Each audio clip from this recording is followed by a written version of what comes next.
see my life. When I face the question, no,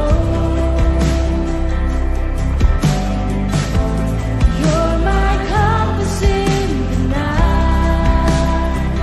For you so love me, for you so love.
I will dwell in the shadow of your wings. I will know of the peace your love can bring. Night will fall, but I will not be afraid when I dwell in the shadow of your wings. In the shadow, in the shadow, in the shadow of your wings. In the shadow, in the shadow, in the shadow of your wing. Receive that comfort and assurance. Safety lies in the shadow of your wings. I rely on your faithful covering. Arrows fly, but I will not be afraid when I dwell in the shadow of your wings. Sing it. In the shadow, in the shadow, in the shadow, in the shadow of your wings. In the shadow, in the shadow, in the shadow of your wings, in the shadow, in the shadow,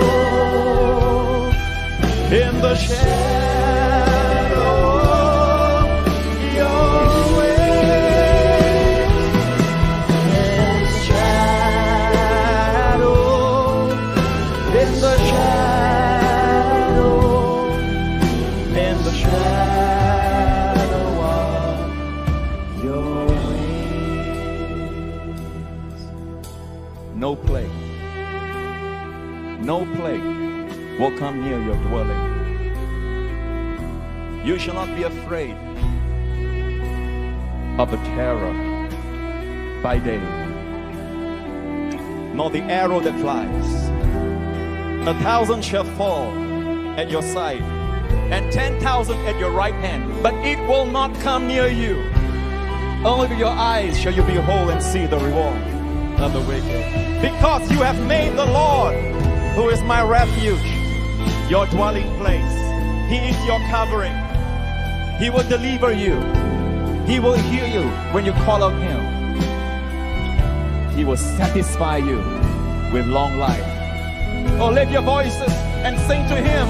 In the shadow, in the shadow, in the shadow of your wings, in the shadow,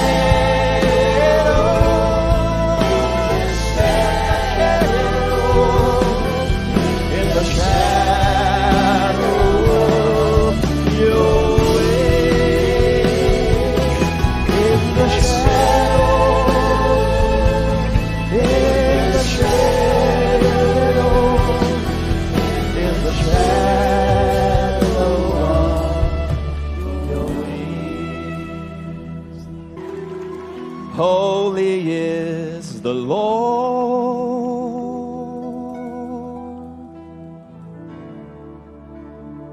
Holy is the Lord.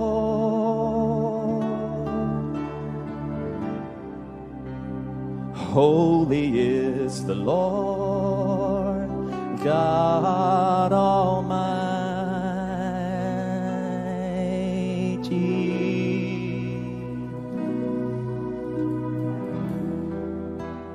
Holy is the Lord.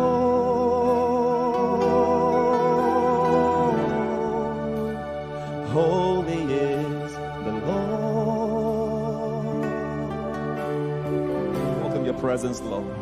Holy is the Lord, God Almighty.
Lift your voice and praise Him. Praise Him. Come praise His lovely name. Jesus, your name is as ointment for sore.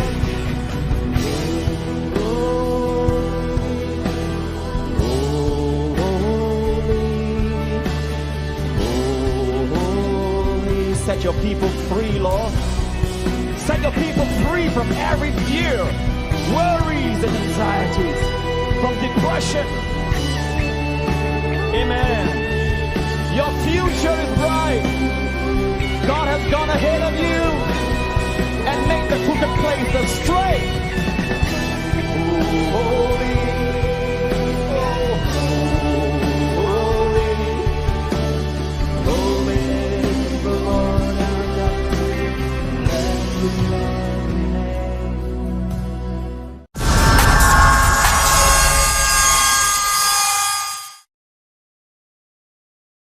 Vamos ver agora Gênesis, capítulo 1, verso 3. No princípio Deus criou os céus e a terra, verso 1, e depois no verso 2 o Espírito de Deus parava sobre a face das águas. Verso 3, Deus então fala pela primeira vez na história da Bíblia. Você escuta Deus falar, a primeira vez que Deus fala, muitos anos atrás, melhor dizendo, alguns anos atrás, eu perguntei para mim mesmo, seria interessante ver as primeiras palavras de Deus na Bíblia. E é lógico, Deus me mostrou Gênesis 1, certo? E Gênesis 1, verso 3 diz, Deus disse, haja luz e houve luz. Olha bem, aqui não está falando quando ele criou o sol. O sol não havia sido criado. Olha, aqui é o primeiro dia. Sabe quando o sol foi criado? No quarto dia. Então não estamos falando aqui da luz do sol. Estamos falando de luz. Alguma luz aqui, revelação. Filhos da luz. Amém. E olha bem, se você estiver doente, tudo fica mais escuro à noite. Se os seus filhos estão gripados e chorando, até o seu choro parece pior à noite. Seja qual for a sua luta, solidão ou depressão, parece que é pior à noite. Algumas coisas melhoram durante o dia. Mesmo ainda tendo problemas, parece que o dia é uma mensagem de Deus. Sabe? Não somos filhos da noite, apesar de estudar à noite. Ok? Não somos filhos das trevas. Aqui não é a luz do sol, o sol foi criado no quarto dia, aqui é o primeiro dia. E no hebraico, vamos ler um pouco do hebraico, da direita para a esquerda. No hebraico se diz justamente isso. Vaiomer, que quer dizer disse, de amar. Vaiomer Elohim, Deus. Yehi Or. Haja luz. Vai, or. E houve luz. Leor, como urim, luzes. Plural de or, urim. Certo? Então, vai Omer Elohim, Yehi or. Vai, or. Então, eu perguntei para mim mesmo, qual será o significado da primeira vez do registro do que Deus falou? Registrado na Bíblia. Eu li isso e depois eu pesquisei o hebraico. Ok, então eu vi no hebraico que a primeira vez que Deus falou, ele falou o seu nome. Onde diz, disse Deus, Vaiomer Elohim, haja, olha só, haja é Yehi, Yehi é Yud Rei. Você viu isso? Yehi é Yud Rei. Você se lembra do nome de Deus, Yud Rei Vav Rei? Yud Rei são as duas primeiras letras do nome Jeová.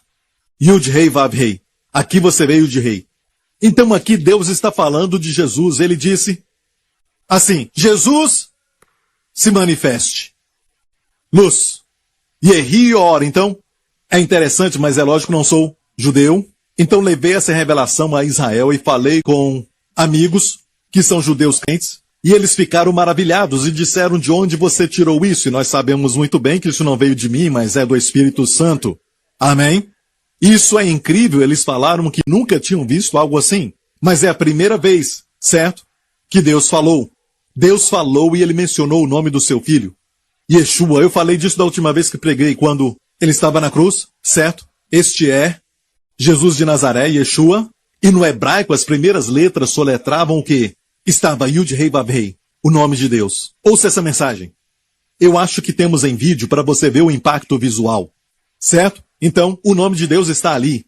Te mostrei isso para falar que essa luz não é a luz do sol. Ok? O sol foi criado no quarto dia. Essa é a luz de Jesus. Andamos com Jesus, andamos na luz. Eu disse andamos com Jesus, andamos na luz. E essas pessoas que vivem falando que às vezes nós estamos caminhando na luz e às vezes nas trevas. Então vamos para 1 João capítulo 1 e vamos ver o verso 7. 1 João 1, verso 7. Mas se andarmos na luz, escute bem isso. Mas se andarmos na luz, vamos ler do verso 5, e esta é a mensagem que dele ouvimos e vos anunciamos que Deus é luz. Todos digam, Deus é luz. Só existem duas definições de Deus na Bíblia. Só duas. Deus é amor, Deus é luz. Ok?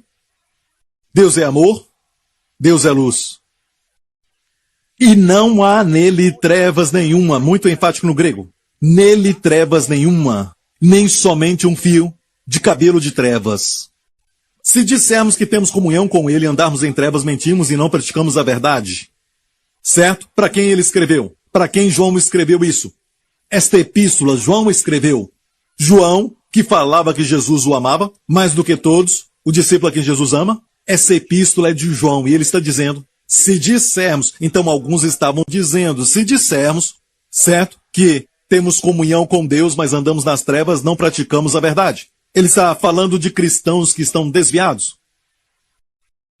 Vamos continuar lendo. Mas se andarmos na luz, e ele não disse se andarmos de acordo com a luz. Alguns podem dizer, você é um cristão, já está na igreja por um tempo, você já é convertido por muitos anos, você tem que andar de acordo com a luz. Eu entendo a expressão. Quer dizer, vamos andar de acordo com aquilo que sabemos. Eu entendo isso. Mas não é isso que está dizendo neste verso. Este verso não diz se andarmos de acordo com a luz. E depois, como Deus na luz está. Ninguém pode andar de acordo com a luz. De acordo com a luz que Deus tem. Ninguém, nem o pregador. Ninguém. Não está falando sobre andar de acordo com a medida da luz. Está falando do local. Falo isso porque é muito importante. Local, onde você está, onde estão os crentes hoje, onde os crentes andam, eles andam na luz. Mas por que pastor aqui diz mas, ou se, mas, se dissermos, mas se andarmos?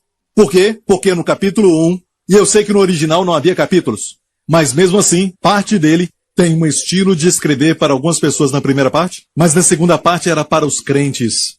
Na primeira parte não fala filhinhos. Não fala. Porque você vai ver aqui 1 João 1,9, que é muito comentado no Evangelho da Graça. Você vai ver daqui a pouco. Mas vamos falar da luz. Se andarmos na luz, onde os crentes, os cristãos têm que andar? Na luz, local. Onde você tem que comer. Onde você tem que beber. Onde você tem que orar. Onde você sempre acorda. Onde você sempre dorme. Sempre na luz. Amém? Vou fazer outra pergunta. Quando você peca, eu não estou falando para você pecar? O pecado é mau? O pastor Prince é muito contra o pecado? Ok? Certo? Mas, responde a pergunta, quando você peca como crente, onde você peca? Na luz. Se não, por que fala do sangue no final? O sangue de Jesus, o seu Filho, nos limpa de todo pecado. E alguns dizem, sabe, que quando você não peca, você anda na luz. Olhe bem para mim. Quando você não peca, você anda na luz. Mas quando peca, agora está em trevas. Se esta é a definição, por que aqui neste verso 7, diz se andarmos na luz, como Deus está na luz, temos comunhão uns com os outros e o sangue de Jesus, o seu Filho, nos limpa de todo pecado. Ou seja, aqueles que caminham na luz, apesar disso, têm pecado? E o sangue vem e limpa. Ou seja, olha para mim de novo, eu estou andando na luz e tenho um pensamento ruim, eu falo algo errado ou faço algo errado, o sangue me purifica e me mantém caminhando na luz. Eu não vou para as trevas. Você entendeu isso? Quantos entenderam? Acenem. Certo? Ou então batem alguém que está ao seu lado. Sabe? Seja qual for sua resposta. Certo? É bem assim? Certo? Olha para mim, eu estou andando na luz. Quando tenho um pensamento ruim, falo algo ruim, ou então intenção ruim, eu me vejo assim. Eu então me vejo nas trevas e eu tenho que fazer algum tipo de ritual, de acordo com a denominação ou com a crença, então eu volto para a luz. É o que alguns crentes pensam. Não. Quando você anda na luz e você peca, na luz, o sangue de Jesus então vem para te limpar de todo pecado. Está entendendo, igreja? Você entendeu? E diz aqui claramente que os crentes andam na luz. Vou te dar outra prova. Prova sem nenhuma sombra de dúvida. Ok? Da boca de Jesus. Olha bem. Isso é bom? Dos lábios de Jesus. Porque o que eu falo, você pode escrever isso, alguém em algum lugar vai disputar isso e tentar fazer do Evangelho da Graça, que é um evangelho maravilhoso, que Jesus morreu para nos dar, algo confuso. E vão tentar te levar para uma mistura. Muitos estão tentando isso.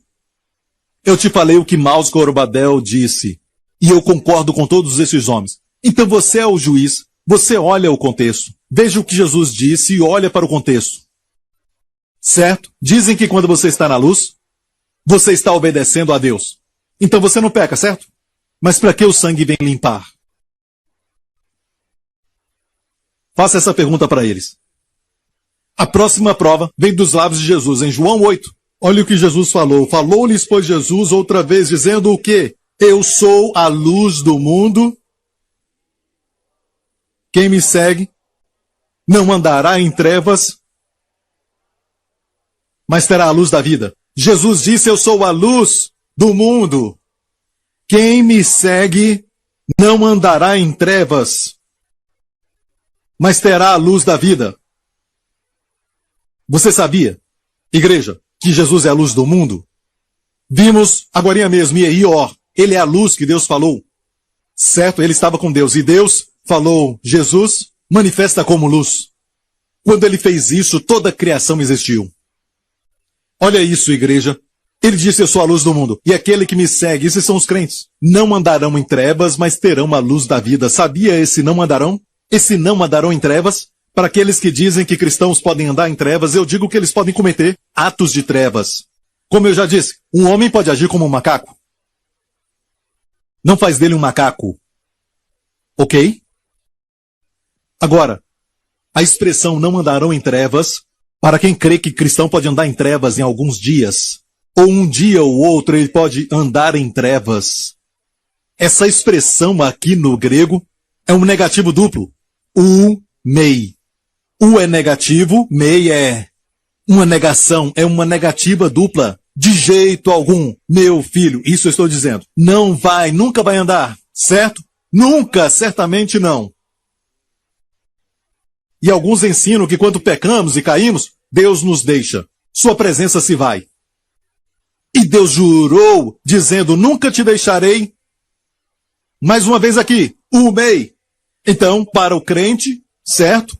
Quem segue a Jesus, nunca andará em trevas, mas terá a luz da vida. Você entendeu isso? Agora, para responder, sabe, aquela pergunta que todo mundo faz, ainda tem uma porção de João que diz, um irmão, que fala de um irmão andar em trevas. Vamos ver isso em 1 João capítulo 2, certo? Agora estamos no capítulo 2, nós já vimos capítulo 1, certo? Porque o 2 vem depois do 1, certo? Então, 1 João 2. Aquele que diz que está na luz. Isso é para aqueles que dizem. Olha bem isso, quando alguém diz uma coisa que é cristão e tudo mais, certo? É o que estão falando. Eles professam. Mas será que tem posse da vida eterna? Só porque diz que é um cristão não quer dizer que é um cristão. Não é verdade? Então, aquele que diz que está na luz e odeia seu irmão, até agora está em trevas. Alguns dizem, olha isso, pastor, um crente pode andar em trevas. Isso aqui não é um crente. Não, aqui diz, aquele que odeia seu irmão, o irmão está mencionado aqui. Como explicar isso? Certo, próximo verso, aquele que ama seu irmão está na luz, e nele não há escândalo. Me parece que está dizendo que se você não ama, certo, seu irmão, você está em trevas, mas se ama seu irmão, você está na luz. E alguns ensinam isso para o crente, dizendo que está em trevas, mas olha isso, você só anda na luz se você nasceu de novo. Não por fazer algo, nem mesmo amar. Olha o que a Bíblia diz, amar uns aos outros é um sinal ou um fruto de que você nasceu de novo. Não é a causa para você nascer de novo, mas o resultado de nascer de novo. Por exemplo, em 1 João diz, por isso sabemos que passamos da morte para a vida, porque amamos os irmãos. Como saber que passou da morte para a vida? Porque você ama os irmãos. Talvez você está irado com algum irmão, mas lá no fundo eu sei que existe amor. Se você nasceu de novo, aprenda a vencer essa amargura ou ira, seja o que for, porque você sabe que nasceu de novo. Você está entendendo isso? Mas ainda você não respondeu isso. Aqui está falando o irmão. Que irmão é esse? Certo? Mas aquele que odeia o seu irmão está em trevas. Ele anda em trevas. Um crente pode fazer isso? Jesus disse, o que me segue nunca andará em trevas. Estou certo? Será que existe uma contradição aqui? Esse João que nós acabamos de ler é o mesmo que escreveu o evangelho onde Jesus falou que nunca andará em trevas, João 8. É o mesmo autor, João. Não está se contradizendo, certo? Como explicar isso? Porque as trevas lhe cegaram os olhos. Então, como explicar isso? Quem são essas pessoas? São aquelas que professam, elas dizem que são salvas. Elas somente falam, certo? Eu entendo, pastor Príncipe, mas como você explica o fato de que fala de irmão? Irmão não quer dizer cristão? Boa pergunta. Lembre-se disso. Isso foi escrito por João. João, Tiago, Pedro, foram 3 apóstolos que Deus usou para escrever cartas aos judeus. Ambos crentes e descrentes. Então, quando escreveram para o povo judeu, usaram o termo irmãos. Entendeu isso? Você entendeu? Vamos lá, me responda. Você entendeu? Vou provar para você, ok? Pedro, Tiago e João. Eles escreveram para os judeus. Podemos aprender de 1 João, é lógico. Amém? Podemos aprender lendo as cartas de Pedro, é lógico. Tudo serve para o nosso benefício, amém? E alguns dizem, pastor, mas o senhor foca tanto em Jesus, a revelação de Jesus para Paulo, e você está certo, as cartas de Paulo, porque as suas cartas foram para os gentios, os cristãos. Ele foi apóstolo dos gentios, você entendeu isso? Certo? Por isso você vai ver em Pedro, Tiago e João algumas coisas que as pessoas lutam com elas, porque tem que ser interpretadas no contexto dos judeus. Em Pedro, por exemplo, quando ele diz que o julgamento vai começar pela casa de Deus, e todo cristão diz, julgamento virá, por gerações dizendo, julgamento virá para a casa de Deus. E ainda perguntam por que ninguém vai para a igreja. Mas quando você olha, esta declaração foi Pedro que fez, e alguns anos depois que Pedro escreveu isso, a casa de Deus foi queimada, o templo, pelos romanos. Amém? Pedro estava avisando, e olha isso. O templo naquela época era chamado a casa de Deus, não é só a igreja, então era chamada a casa de Deus, o templo. Mas, pastor Príncipe, essa não é a casa de Deus, é só um templo. Eu provo para você, Jesus chamou aquilo da casa de meu pai. Lembra que ele falou, essa é a casa do meu pai? Falando do templo. Era a casa de Deus naquela época. E foi queimada. Deus permitiu isso, por quê? Porque rejeitaram o Messias, rejeitaram o rei. E Pedro escreveu dizendo, olha, o julgamento virá na casa de Deus. Ele falava do ano 70, e escreveu antes do ano 70. No ano 70, General Tito e a legião romana vieram e queimaram o templo. E por 2000 anos os judeus se espalharam. Até 1948 que voltaram a ser uma nação. A figueira está florescendo. Isso! Gálatas, por favor. E Paulo está escrevendo isso para os Gálatas dizendo, conhecendo Tiago, diga Tiago. Cefas, diga Cefas. Quem era Cefas? Pedro, uau, estou impressionado com esta igreja. Ah, fico muito orgulhoso. Isso, Pedro é Cefas, muito bom. E João que escreveu e acabamos de ler o seu evangelho e suas cartas. Olha aqui, fala dos 3 que eram considerados como colunas, Paulo escrevendo.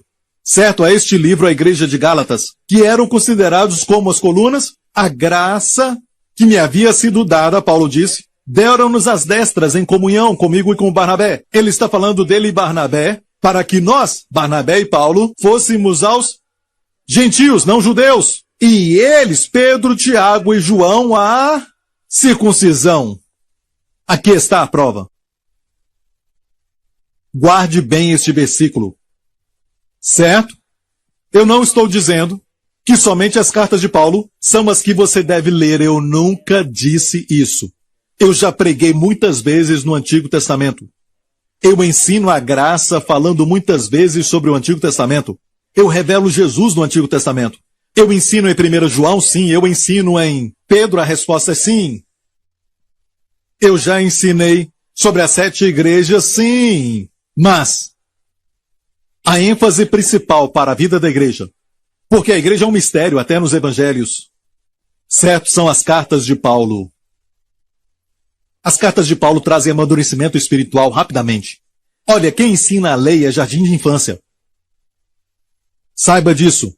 Nível jardim de infância. Certo? Deus deu a lei no Antigo Testamento. Nível jardim de infância. Não faça isso ou aquilo. Certo? Mas quando o evangelho veio, nível de faculdade. É o que Paulo escrevia, por isso ele foi levado até o 3º céu. Entendeu isso? Não deixe ninguém fazer você sentir que voltar à lei é ir mais alto, mais profundo. Alguns voltam para o Antigo Testamento e tentam dizer, isto é profundo, não, a lei foi dada por Moisés, um servo. Graça e verdade vieram por Jesus Cristo, o Filho. Ok? Há uma diferença. Você quer o filho ou o servo? O servo não herda, mas o filho herda. E se o filho te libertar, verdadeiramente você será livre. Tudo isso tem a ver com um crer certo. O que eu estou falando é para você crer certo. Se você crer errado, você não vai ter alegria fluindo constantemente na sua vida. Você não vai ter a paz que guarda a mente e o coração. Amém. Você não vai ter também aquele testemunho de um verdadeiro crente que anda na luz. É importante crer certo. E tem aqueles que roubam a alegria tentando interpretar a Bíblia fora do contexto, fazendo com que eles pareçam uns teólogos, algo assim. A Bíblia foi escrita por alguns cobradores de impostos, alguns pescadores, alguns pastores, algo assim. E ela pode ser compreendida também por pessoas que são simples, pessoas como eu e você. E o fato é este, igreja. Está muito claro que Tiago, Pedro, ou poderia falar Petrus. Tiago, Pedro e João, todos eles escreveram ou ministraram aos circuncisos, os da circuncisão. Os judeus, Paulo e Barnabé, foram aos gentios. A unção deles era para os gentios. Você ouviu isso? Você entendeu tudo isso? Então, voltando a João, quando João disse em 1 João 2, quando ele diz, aquele que diz que está na luz, certo, mas odeia o seu irmão. Isto se refere a um homem judeu que diz que ele é um crente, mas ele odeia o tempo todo. Então isso convenceu o apóstolo João que ele não é um crente, mas é um irmão judeu. Isso. Entendeu? Certo? Aquele que ama seu irmão está na luz. Está claro isso? Não quero gastar tempo aqui. Outra coisa que temos que saber de 1 João 2 é muito interessante. E você diz, pastor Prince, mas e Hebreus 6 que fala que é impossível para aqueles que experimentaram a boa obra de Deus, os dons celestiais, se eles caírem, é impossível que eles voltem ao arrependimento. Eu já preguei uma série sobre isso. Onde você estava? Mas para o seu bem, certo? Vou falar de novo. Amém? Não toda a mensagem, mas vou te mostrar algo. Aqui neste capítulo existe um princípio. Guarda isso no seu espírito, ok? Guarda isso bem. Vamos ver agora no verso de número 18. Ali diz, filhinhos, é já a última hora. E como ouvistes que vem o anticristo, certo? Também agora muito se tem feito anticristos, por onde conhecemos que já é a última hora. Existe um anticristo e existem muitos anticristos. Olha, veja que não é antideus. Olha, o problema no mundo hoje não é esse espírito que se levanta contra o evangelho da graça, não é anti-Deus. Muitos deles se levantam contra nós em nome de Deus. Quando falamos de Cristo como centro, a obra concluída, como Ele é amável, eles se levantam. É o espírito do anticristo. Não é anti-Deus. Está me ouvindo? Guarde bem isso, ok? Saíram de nós. Quem são esses anticristos? João vai dizer algo. Olha, escute bem, algo importante. Eles, anticristos, na época de João, que pregavam heresias, ele disse, saíram de nós. Saíram de nós. O que quer dizer isso? Eram cristãos? Eram crentes? Vamos ler. Saíram de nós, mas não eram de nós. Porque se fossem de nós, eles ficariam conosco. Mas isto é para que se manifestasse que não são todos de nós.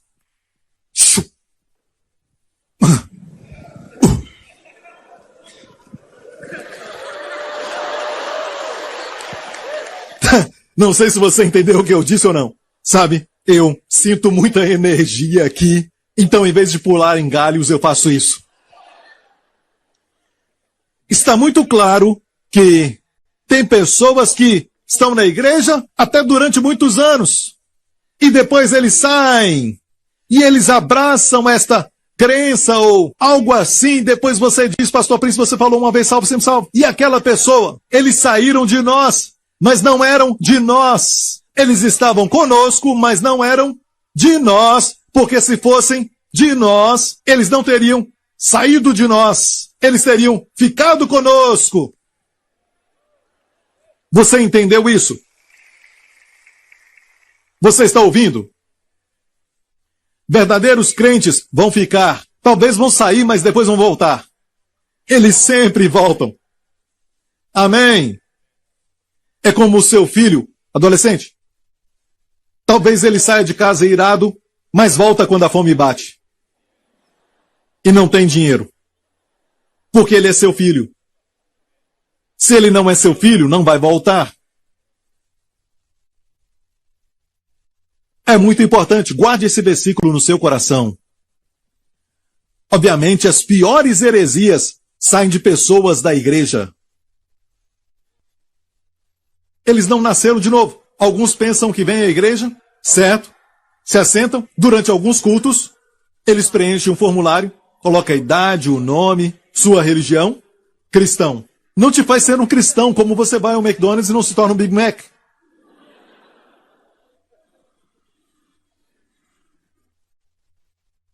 E se você for uma garagem, não vai virar um carro. Você tem que nascer de novo.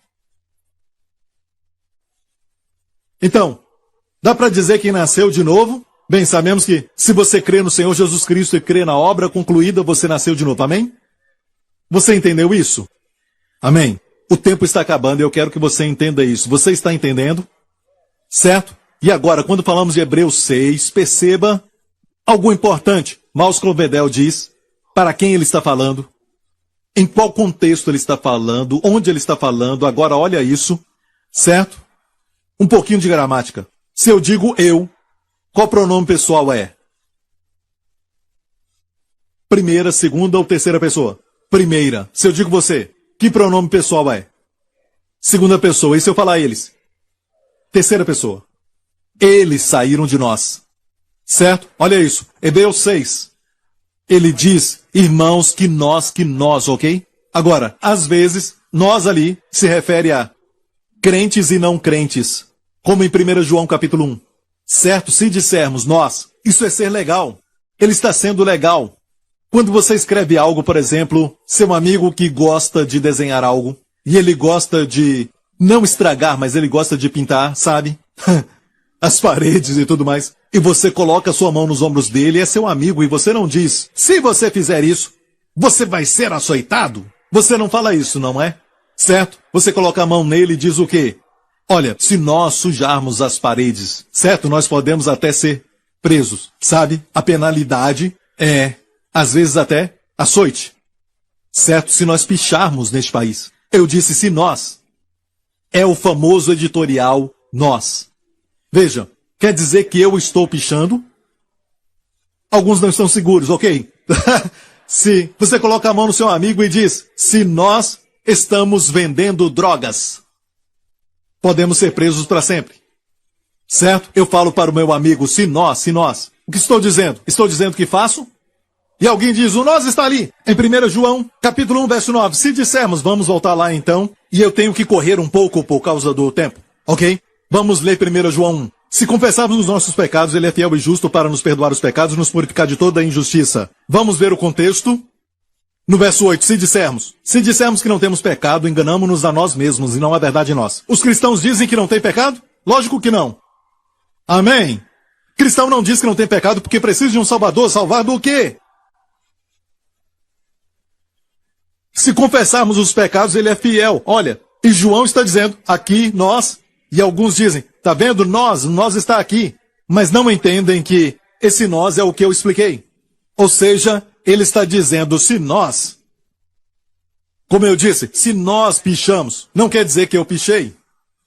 Se nós vendermos drogas, não quer dizer que eu estou fazendo. O que é isso? É ser gracioso com a pessoa. Ok? Você entendeu? Então aqui, ele está dizendo, aqueles agnósticos, judeus agnósticos, que eram descrentes, que entraram no meio deles, mas eles não permaneceram com eles. Ele está dizendo, olha, nós somos pessoas que confessam os pecados, sabemos que temos pecado. E olha bem, essa expressão aqui, se confessarmos os pecados, Deus é fiel e justo para perdoar os pecados e nos purificar de toda injustiça. Você concorda que é condicional? Eu quero saber, você acha que é condicional? Só quando você confessa os pecados, Deus é fiel e justo para perdoar você. Foi aí que eu fiquei preso muitos anos atrás. Eu não entendia por que as pessoas não confessavam. Porque toda vez, mesmo não fazendo, você está pensando nisso. Deveríamos confessar sempre. Alguém pensou mal de mim agora mesmo? E não confessou. Aqueles que ensinam que devemos confessar os pecados, antes de Deus perdoar, eles mesmos não confessam todos os pecados. Só confessam os maiores. E o que eles acham que é grande? Talvez Deus não acha, certo? Algumas coisas para Deus são grandes. Por exemplo, murmurar é grande. Descrer é grande. Então, confessamos quando é conveniente. Se você crê em João 1,9, você tem que confessar os pecados, senão Deus não é fiel para te perdoar. Deus não vai te perdoar, não vai te purificar se você crê nesse ensinamento. E que eu já falei, que eu creio que foi escrito para crentes. Mas há uma condição, só quando você confessa, Deus é fiel e justo para perdoar. E te purificar de toda injustiça. Quantas vezes você tem que ser purificado de injustiça? Uma vez por todas. Certo? Então aqueles que ensinam que esse é um estilo de vida para o crente, estão sempre confessando os pecados, antes de Deus perdoar, pensam no pecado. Por que eu falo tanto disso? Te faz ficar pensando no pecado, te faz temer, faz com que você, que é filho da luz, se sentir como filho das trevas. Está ouvindo, igreja? Você não tem coragem de ir para Deus. Se alguém pede para você orar, ore pelo meu filho, certo? E você não é o pastor Lawrence, não tem que ser. Deus nunca disse, esses sinais vão seguir os pastores. Não, ele disse que vão seguir os que crerem. Imporão as mãos sobre os enfermos, e os enfermos serão curados. Os sinais seguem os que creem. Você quer liberar a sua fé e coloca as mãos sobre ele, e de repente o diabo fala para você, você confessou os seus pecados? Você está bem com Deus? Você entende por que eu falo tanto sobre isso? Eu acreditei que isso foi escrito para crentes e pratiquei isso até quase ficar louco.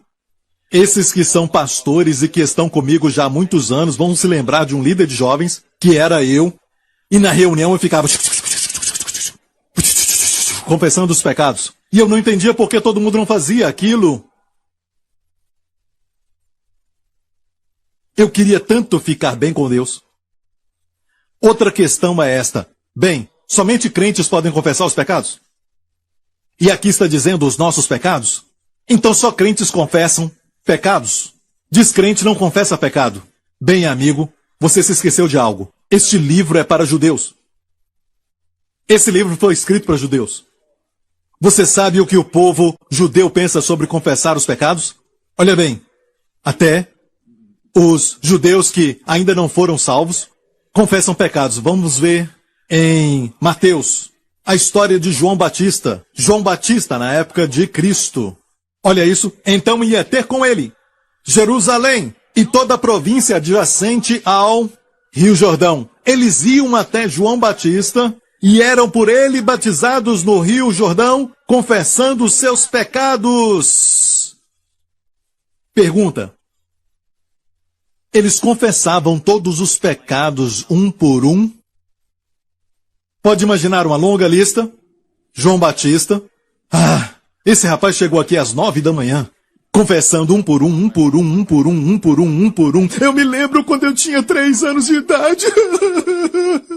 E então, 3 horas se passaram para ele confessar os pecados. Outro veio com uma longa lista. Você crê nisso? Você acha que eles foram até ele confessando todos os pecados um por um?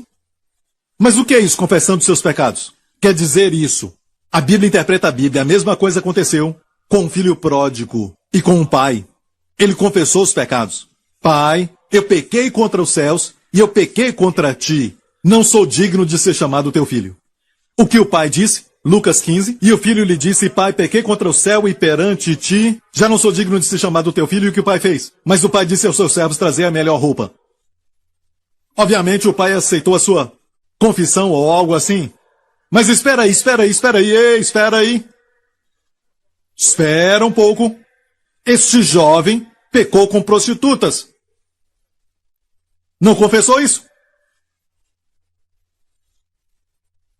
Certo? Ele nem confessou que desonrou seu pai, pedindo pela herança antes da morte do seu pai. Ele só disse, eu pequei. Pai, eu pequei. A Bíblia fala que isso é confessar pecados. Então foram até João Batista confessando seus pecados, eram pecadores. Eu tenho pecado contra Deus, eu pequei contra o Deus de Abraão, Isaac e Jacó, por favor me perdoe.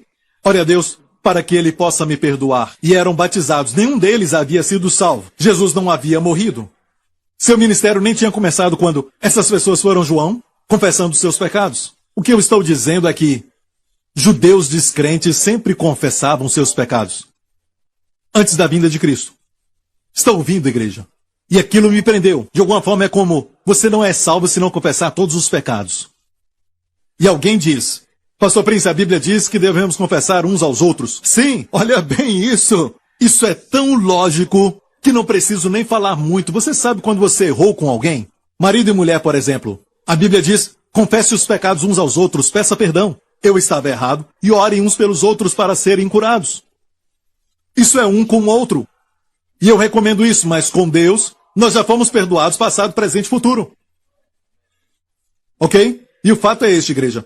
Certo? Vamos voltar a 1 João 2,12. Já vamos terminar. Este aqui é qual capítulo de 1 João? 2. Já vamos terminar. Mas escute bem isso. Se você esquecer de tudo, lembre-se disso. Certo? 1 João 1,9. Vamos ver de novo? Aqui é 1 João capítulo 1. Certo? Se confessarmos os pecados, Deus é fiel e justo. Se isso é para crentes, temos um problema. No capítulo 2. Se este verso é para crentes, temos um problema no capítulo 2. Por quê? No capítulo 2, o próximo, no verso 12, João diz, filhinhos, escrevo-vos, porque, e aqui ele está falando filhinhos para todos os crentes. Teknion, não é bebê em Cristo, não. Teknion quer dizer um termo afetivo como queridos. Escreva-vos, queridos, filhinhos de Deus. Ele disse, porque pelo seu nome vos são perdoados os pecados. Agora, você sabia que no grego, como em qualquer idioma, existe um termo chamado tempo perfeito. Perdoado aqui é o tempo perfeito.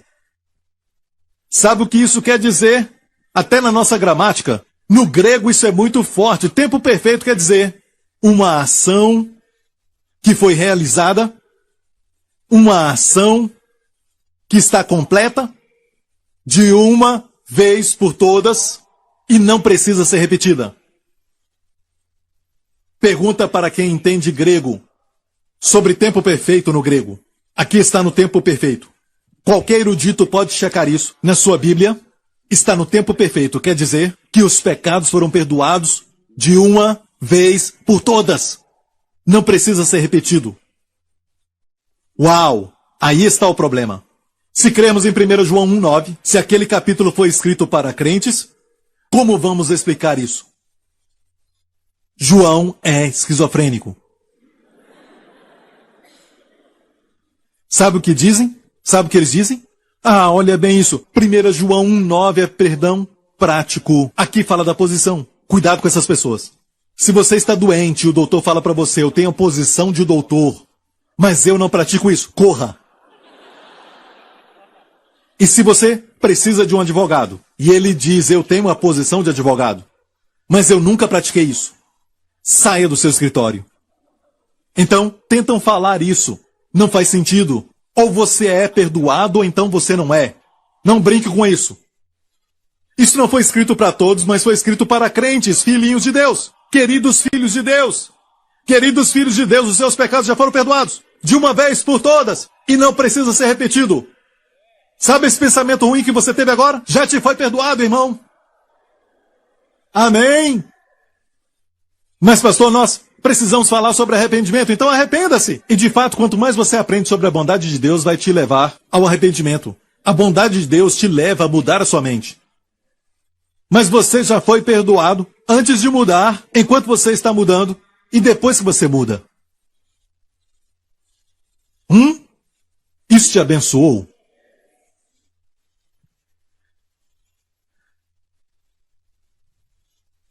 Olha, tudo que o mundo está precisando está somente em Jesus Cristo.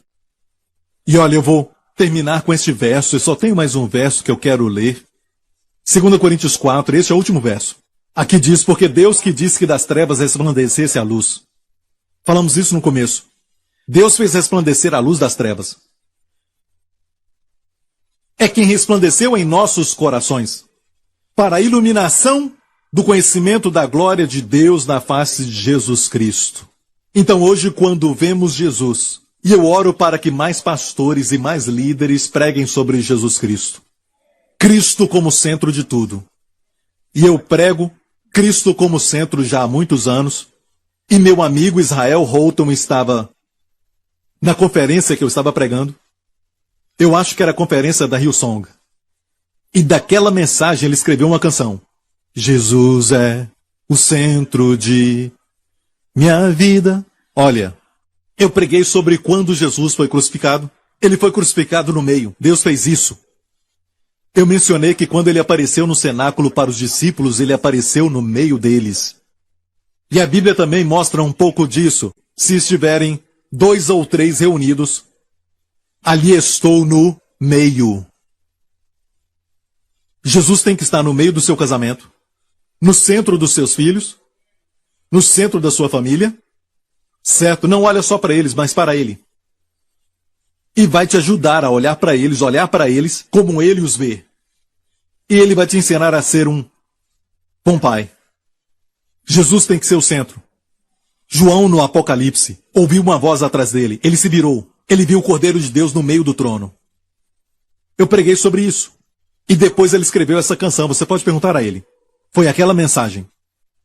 Jesus é o centro. E alguns não entendem que quanto mais pregamos sobre Jesus, é difícil para o espírito do anticristo operar.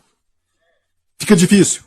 Mas em igrejas onde não se fala de Jesus, eles até falam sobre Deus, Deus, Deus, Deus, Deus. E não tem um espírito anti-Deus. Não tem anti-Deus, mas tem anticristo. Não creem na obra concluída. Creem que todos têm que fazer algo para a salvação, para a justiça. Você vê o espírito do anticristo? E eu te digo isso. Durante a época de Paulo, havia 3 grupos de pessoas. Escute isso, já vou terminar, mas entenda isso.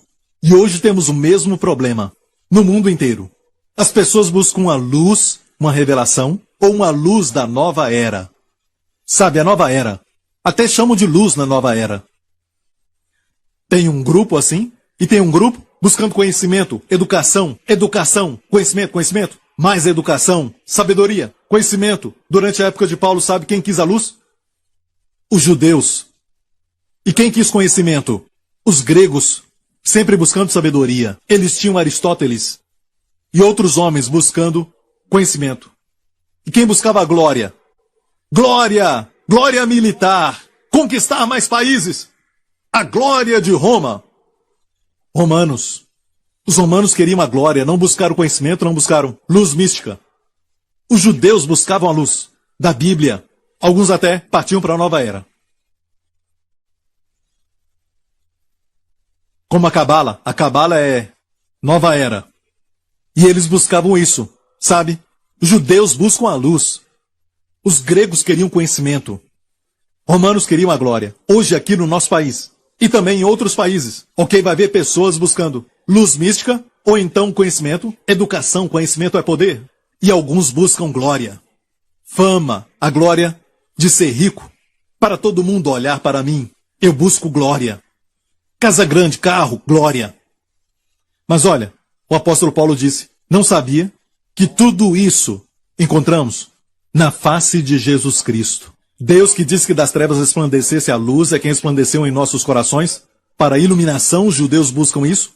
do conhecimento, os gregos buscam conhecimento, da glória, os romanos buscam glória. E temos os três na face de Jesus Cristo. Amém, igreja, aleluia, glória a Deus. Aleluia pelo Santo Filho de Deus, amém. Quantos estão alegres? Está feliz por ter vindo, amém? Quantos aqui estão na luz? Você está na luz? E se você fala que está na luz, olha isso, amigo, na luz o sangue te mantém limpo o tempo todo. O sangue te purifica. E você não pode dizer que está na luz?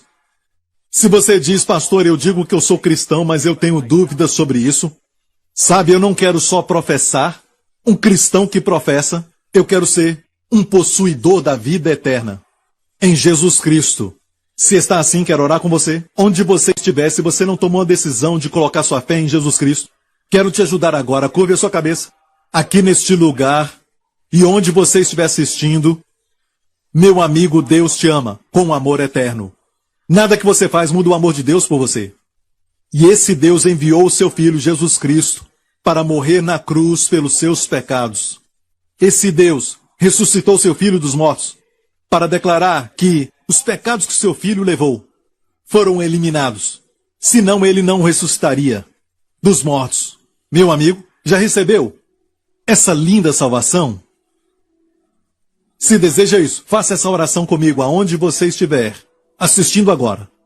Ore de coração, diga: Pai Celestial, Pai Celestial, eu tenho pecado, sou um pecador, e eu venho a Ti, porque Tu és o Salvador de pecadores. Tu enviaste Teu Filho, Jesus Cristo, para morrer na cruz pelos meus pecados. Tu o ressuscitaste dos mortos, como uma declaração que os meus pecados foram totalmente eliminados. Eu confesso e eu creio de coração que Jesus Cristo é o meu Senhor e meu Salvador.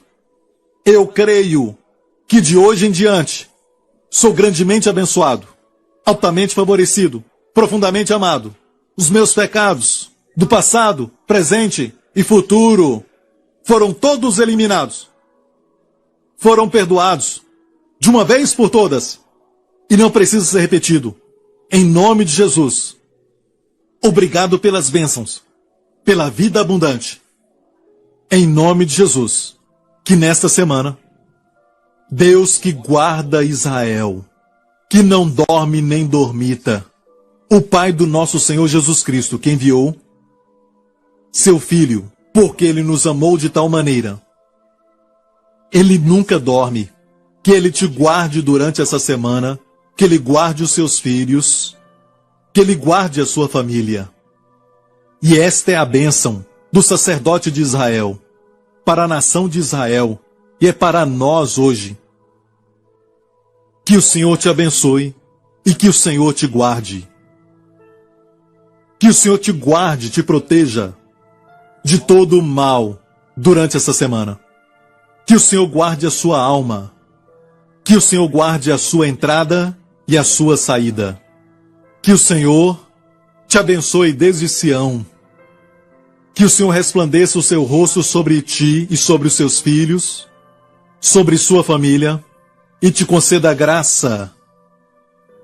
Hanan, seja gracioso para contigo.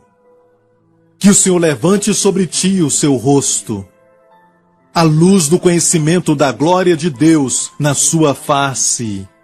A face de Jesus Cristo resplandeça sobre ti, te conceda favor e te dê paz durante essa semana, em nome de Jesus. E toda a igreja diga: amém. Deus te abençoe. Nos vemos de novo. Não pule de galho em galho. Obrigado por sintonizar no programa de hoje. Esperamos que tenha sido uma bênção para a sua vida. Para mais informações sobre o programa da Igreja New Creation, acesse o site ncctv.org.sg. Lá você poderá se inscrever para receber um devocional diário do pastor Joseph Prince. Seja incentivado e fortalecido todos os dias e saiba o quanto Deus lhe ama através desses devocionais. Acreditamos que seu dízimo pertence à igreja que você frequenta e oramos para que você seja grandemente abençoado, altamente favorecido e profundamente amado.